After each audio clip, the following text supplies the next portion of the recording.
For me, the question that I have for myself is, so how have I used my love for music, speaking, Reiki, and holistic healing arts to heal? And what are some pieces of advice that I have for folks dealing with suicidal ideation, since it's something I've dealt with so closely? So let me put my timer on. But for me, I might shift this question a little bit to what I feel is most relevant. I think I want to share a little bit more about my diagnosis. So has anyone heard of borderline personality disorder before today? Can you raise your hand? Okay, so a lot of people have heard of the illness or medical challenge. I'm just gonna read some of the symptoms so that you can, I got one, so that you can get a sense. So this is, I typed up something, NAMI.org, NAMI.org has a really great extensive list of like most of the major mental illnesses, from schizophrenia, BPD, depression, attention deficit disorder, everything you could think of around mental health and mental illness. They have full-on descriptions. So I just want to read some of the symptoms. Most people don't understand this illness, it's very complex. So BPD, borderline personality disorder, is a condition characterized by difficulties regulating emotion. This means that people who experience BPD feel emotions intensely and for expanded periods of time, and it is harder for them to return to a stable baseline after an emotionally triggering event. Let's go on a little bit further. So BPD affects mostly 75% of them are women, affects 1.4% of the US population. So things that I have in terms of the illness are mood swings, so feelings of abandonment by family or friends, self-harming behavior. I have never attempted to harm myself, but I have made self-threats. I have had a lot of suicidal ideation up until a couple of days ago, and this is a reality for a lot of people with this medical challenge and in other illnesses. In periods of intense depressed mood, irritability, or anxiety lasting a few hours to a few days. And then the last one for me is inappropriate, intense, or uncontrollable anger, often followed by shame and guilt. And I'll get to what's helped me, but I really wanted to share that because so many people do not understand borderline personality disorder. It is a medical challenge that's focused on emotions. So for me, like even today, I have friends that saw me today, I got really stressed out. There were some hiccups in the event and the planning and the setup, and I was like very anxious. And so I almost got so overwhelmed that I'm like, oh, I don't know, can I do this? Right, and that's part of the illness. It's like things that might conflict or experiences may just feel so intense for that person, where another person may be like, oh, okay, you know what, we'll make it work, and that's something that I deal with kind of on a daily basis. And I work with my medical professionals. I have a great psychiatrist, UCLA Health. I've been with him 2 years. I have a really good new therapist, but I also access like healers like Reiki. A lot of Black women, there's a few Black women that practice Reiki. Reiki is a Japanese form of healing. It's a palm healing technique. I'll just talk a little bit more because I feel like this is important, but it's a palm healing technique where basically it helps clear negative energies that you don't need. It can heal traumas, old wounds, and basically can restore life-giving energy into you. So I also practice Reiki, and so that's really helped me. I also access my church. I pray, meditation, spirituality, singing. I'm a singer, so all of those things help me, but I wanted to share the symptoms for folks to understand that these are not made up. Like, you can Google this stuff. There are people in my family that, even people that didn't show up today, I'm not gonna name names, but that don't understand, don't support my events because they think it's like not of God, or, it's made up. And I think we have to get out of these narratives, especially in churches. Oftentimes churches do perpetuate negative stuff around like, well, that's the devil. And, I do believe personally that yes, if you believe something is the devil, it can be the devil, but don't think that you can't get support. Like, you can also access church and therapy. You can also access church and the doctor and the psychiatrist and support groups and events like this. It's not an either or. And for me with suicidal ideation, what's helped me, definitely my family, my mom. I want to shout out my grandmother. Granny, can you tap her? She's in the back. She's 101, so let's give it up for her. Grandmother still, I'm about to wrap up, but I just want to shout her out because my grandma has literally prayed me out of suicidal issues, But we have to access our roots as well, as Black folks, as people of color, let's get herbal. You know, we'll talk about Dr. Sheena's platform, Healing Color, where she's bringing in folks in the healing worlds together, because it's not just medication and therapy. That is what Western white culture says. I don't have a problem with it, but you have to go deeper. You have to go into exercise, spirituality, you know, going to the movies, cooking, whatever it is that you do. But yes, that's just a little brief synopsis of me, because I want to get to other people, but feel free to also talk to me after. But it's really been a combination of things, and me just not giving up and having the resilience and going forward with it. So thank you. Okay, so let's get to, I want to do a group question again. Sorry, my papers are all jumbled up, y'all. I have this question, and I think it's something that we don't talk enough about, especially in our Black communities. There's a lot of stigma of folks that identify in the LGBTQ, IA plus communities, and I want to honor that. You know, there may be folks in the room that are non-binary, that don't identify as male or female. It is not a topic that I am as more cultured and knowledgeable in, but I feel like some of the panelists may have things to share. So I created a question based on that. So the question is, and for anybody that wants to take it up, we can have a couple of people. How can we be more inclusive of Black and brown folks who identify as LGBTQ? And when we say Black Lives Matter and Black mental health matters, like what does that mean? And that's a large question that we might not be able to fully unpack in 3 minutes. And what does it mean for us to support those who identify in the LGBTQ spectrum and help them feel safe? And the reason I'm also, this is a very serious issue because Black teens, I don't know the exact age range, but teens in general that identify as LGBTQ have their leading cause of death is suicide. Like, it's not other illnesses, it is suicide. And so we need to think about inclusivity. Dr. Sheena, you want to take this? Okay.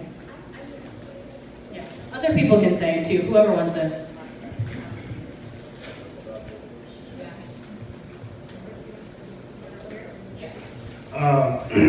Just, like I said, I like to make stuff simple. That's just me.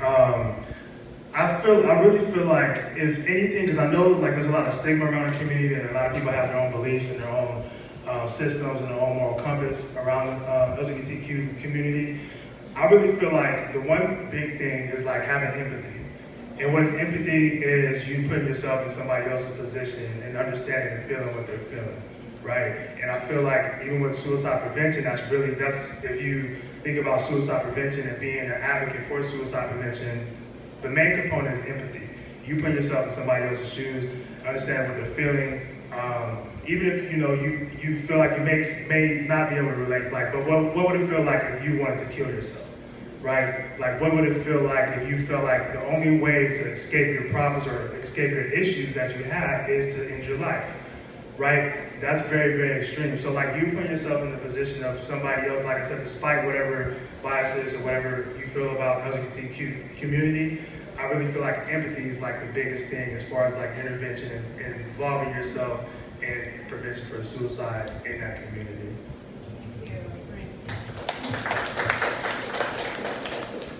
I think one of the things that people kind of feel when interacting with the LGBTQIA plus community is maybe a concern that, oh my gosh, I don't know all the right words to say. I don't know all the right strategies for communication. Like, I want to be inclusive, but how do I do that?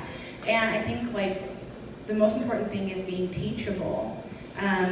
If you are really earnestly wanting to engage in a relationship with someone, a friendship, if you're really interested in their lives, then there is grace for mistakes. But it's really important to be teachable. If you mess up pronouns, if someone wants to be referred to as she or they and you use he, then it's okay to apologize and say, my bad, and correct it for the next time. If someone wants to tell you about their partner, be interested in their life story. The same way you might be interested in anyone else around you, whatever your beliefs might be. I think that for some people who disagree with certain lifestyles, I think it's important to remember that we all interact with people where we might not agree with their every lifestyle decision. Like, I don't personally struggle with that as much, but we don't agree with their every lifestyle decision, but we still love them. We still care about them. We still want them to be included.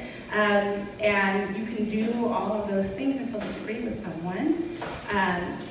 And just to create a safe space is just to show genuineness and caring. Because that is a form of suicide prevention, using correct pronouns, listening, relating to someone. Those are all important tools, and we can all do them. We don't have to be experts to do them, and it's so important.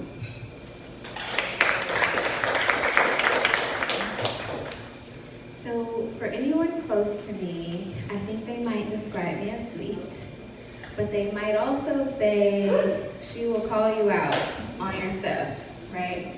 And so this is an interesting question, because the question was really about how do we include LGBTQIA+ communities, and my question is why is the community excluded in the first place? And what is your role? How do you participate in that? I invite people to question everything that usually ruffles feathers. Why do you believe what you believe? Where did it came from? Are you using the same tools that have caused harm to you and oppressed you and the people you love against other people that look like you? And what is your responsibility in healing that? When we use those same tools, when we cause harm or we participate in the traumas of other people, that means that our healing journeys only go so far. And so I think it's an invitation to do some work and really think about what it is you're practicing and what you're valuing and how you're embodying that. I said in the beginning something like, as a little girl, I could sense into other people's experience, and I could really, tap into the energy. And as I've been talking here, I can really feel that you all are with me, that I'm speaking to some of your experiences, that you see yourself in my story or what I'm saying. And so I'm feeling connected in the room. And I'm also thinking about, but what would they think if they knew that I'm a woman who has a woman partner? Does that change? Does that dilute the power of then what I'm saying? Are you writing me off, right? Am I no longer worth listening to? Does that minimize my power or my truth? Right? And so really these are opportunities to be curious about what we know and where it comes from and how practicing these things inhibits our own healing.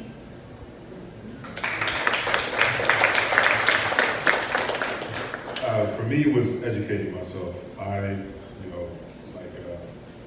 Marguerite over here, I was not well versed in that community, but I had to educate myself. So the more videos that I was filming, I was getting men that were in the community. So I was coming from a position of curiosity, and a lot of things that I heard from them were the judgment. And I like to draw parallels. And what they would say is that it would be no different from somebody judging you because you like blonde in your hair. You know what I mean? I like to draw parallels with that, and I like to say, they taught me about individuality. If we love people for being individuals, you just gonna cut me off, sir? You just gonna cut me off? That's how you gonna do it? But, so like I said, I like to draw parallels, and so we can be judged for anything. And I don't like your hat, and I can make your life a living hell because of your hat. And it's, so with the parallel with them, with however they want to live, or anybody wants to live, it's none of my business. What you do at home, as long as you are not harming anybody, you are not causing damage to anything, that affects my life in the slightest. Another thing that came up was the church. A lot of times, if you are a churchgoer, you follow the Bible of living a life in sin, well, Jesus already died for our sins.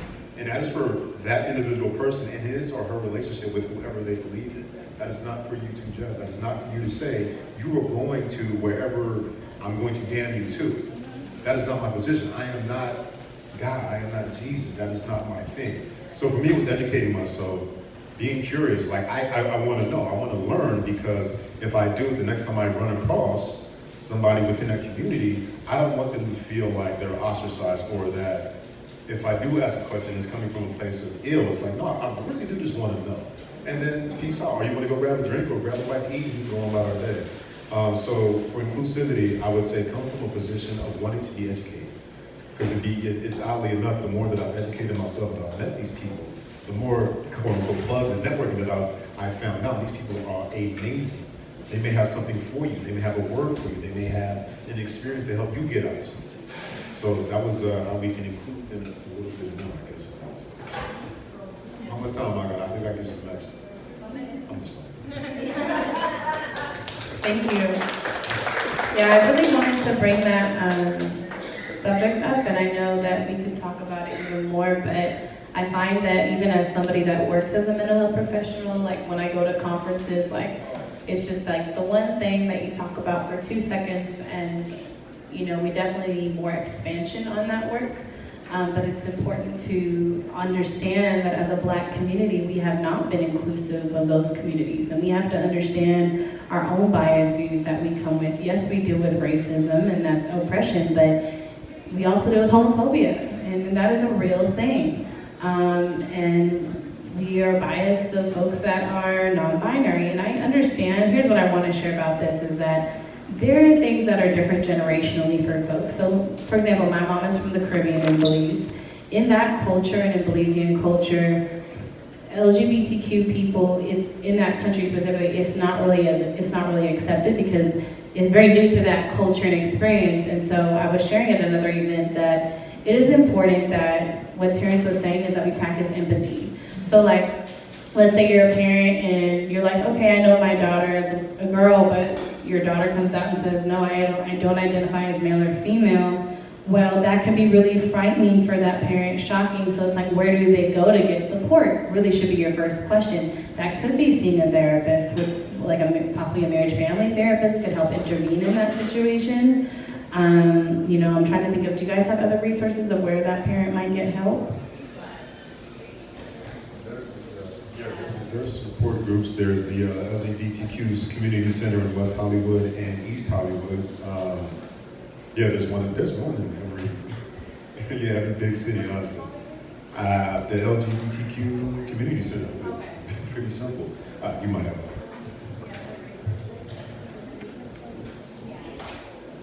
So this is a reflection too, right? That there aren't as many resources as we would hope and need. But LGBTQ centers are usually pretty easy to locate, and we can use those as web resources as well as in-person resources. I always recommend that as a starting place. I just wanted to share that there are resources available, because oftentimes, not just parents, but friends, people don't know, like, well, what do I do if I'm uncomfortable? Or like, you know, who can I talk to kind of navigate this new experience with this person that I love and care about and don't want to stop caring about. So yeah, thank you for allowing us to engage in that topic. And so next question is for Lauren. I know if you could tell us more about your role with the Broome Family Foundation. And I know it's your family's organization, and more about the legal services provided and how can we learn more? So the Broome Family Foundation is a nonprofit that was started by my family in memory of my grandfather after his passing, and it's really focused on youth and family empowerment, especially within communities of color in Los Angeles. One of the aspects of the Broome Family Foundation is a special education law firm, and it provides free legal services to families who might have a child who may have special needs. And when I say special needs, it's a term that encompasses maybe a learning disability, ADD, ADHD, or anything that gets in the way of them accessing their education. Unfortunately, too often in our communities, when children are not learning in school or having behavioral issues, it automatically goes to a place of labeling them as bad, delinquent, misbehaved, naughty, whatever the case may be. And we don't ever take a step back and look and say, what else could be going on? Might they need other support or other ways of learning? The law firm serves a number of youth who have had the police called on them at school, only to find out that when they got assessed, they actually had, ADHD or something really going on that was causing them to behave in those ways. Because of some of the stigmas around these diagnoses, there can be a hesitance to get kids assessed, but once kids are assessed, then they have all kinds of rights within their school district. They have the rights to services that could include speech therapy, occupational therapy, counseling, having a behavioral aid, having a smaller classroom setting, getting to go to a completely different school that's going to better suit their needs. All these things that are better than getting the police called on you at school. So the Room Family Foundation, the law firm's called specifically Hope for Families, but they represent families whose loved ones either have special needs or suspected of having kind of special education needs and are not getting the services that they need to achieve in school. So it's very important work. If you want contact information, want to learn more, please feel free to come up to me. But I think, education is our youth platform for getting ahead in life. So we don't want anything to get in the way of that, as scary as a label can be. Again, it is a lot about getting access to services and having insight into what is going on, especially in a school setting. Thank you, Lauren. So we have a couple more questions. We should be ending right at round 4, and then we'll have the Q&A for 30 minutes, so please hold your questions tight. So this question is for Dr. Sheena. So I know in your work you talk a lot about truth and authenticity, as well as the decolonization of healing for people of color. Can you expand on the work of decolonization and explain what that could mean for Black and brown folks? Please let us know also how we can plug into your services at Embodied Truth Healing and your motivation for creating Healing Color. You might have to remind me of all of those things.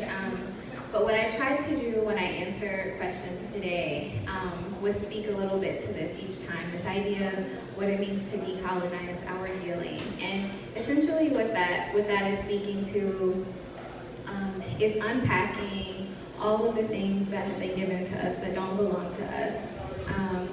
It means unpacking how oppression has harmed us and has influenced how we think about our healing experiences, how we're influenced by, and perhaps how we prioritize or overvalue westernized medicine, the ways in which we heal in this country in particular, and how we've become distant, how we have been disempowered to tap into some of our traditions that we knew a long time ago, right? The ways in which we can tap into our holistic wisdom, using herbal medicine, for example, as Marguerite mentioned. Are there other African traditions that you might be curious in? How do you involve your mind, body, heart, and spirit in your healing as opposed to reaching for medication first, which often is just a Band-Aid and it treats the symptom, but it doesn't treat the cure or source? Can you be curious about why you might be experiencing indigestion or acid reflux as it relates to your experience in the world? It's gotten to the point now where I can hear a cluster of symptoms sometimes for people and maybe guess that there might be something else going on that's not related to a physical health issue or disease. For example, my specialties are working with women of color around trauma, sexual trauma in particular. So I've had many clients come in, they might say, I have headaches, and this is because I'm asking, do you have any aches and pains that you experience frequently? They might say headaches, they might say, I have IBS, digestive issues, and so on and so forth. And what the research shows and tells us is that people, women in particular, who have experienced sexual trauma, usually show decrements or a decline in their physical health pretty close after the event, right? And we think about that as anxiety, right? But if no one's asking that question, what are the physical symptoms that go along with your lived experience? You go to the doctor, they give you a medication for acid reflux, and then you go on about your business. But what about the fact that your body was harmed, right? And what about the fact that you lost power and control and you just buried that secret deep inside and it starts to fester? So how can we start to be more clear and empowered in knowing that we have our healing is in our hands, that we are the experts of our own experience and we can think about how to heal differently. So Healing Color came from that space. It came from my observations that many people are tapping into some of our wisdoms, our community knowledge that don't look like us, and are creating sustainable lifestyles, right? So part of it is about empowering healers of color to do the work in sustainable ways, reclaiming our traditions, and then visibility and accessibility for our communities. I get a lot of questions like, I want to see a Black nutritionist, or I want to go and see a Black psychiatrist, or I'm curious about Reiki, but I don't know where to find a Reiki practitioner that looks like me. We know the power of doing healing work in the company and reflection of somebody that looks like us and understands our experience. So I started this movement earlier this year. It's very much still in its infancy, but you can find the directory at healincolor.com. On the homepage, if you know of any healers of color that you love and trust and would like to refer, a window will pop up. Please send them over and I'll send them a love note myself and ask them to join the directory. And also, just share. Don't keep it a secret. My practice is often full, which I'm grateful for, and so I try to hold space in larger groups when I can, given that I can't take on individual clients ongoing, but my practice is in Inglewood. I also have space to rent out if people are interested in that. You can find me more information on the resource sheet that Marguerite mentioned. Thank you so much. So we're getting near the end, and I want to start with Terrence. We're going to ask a group question.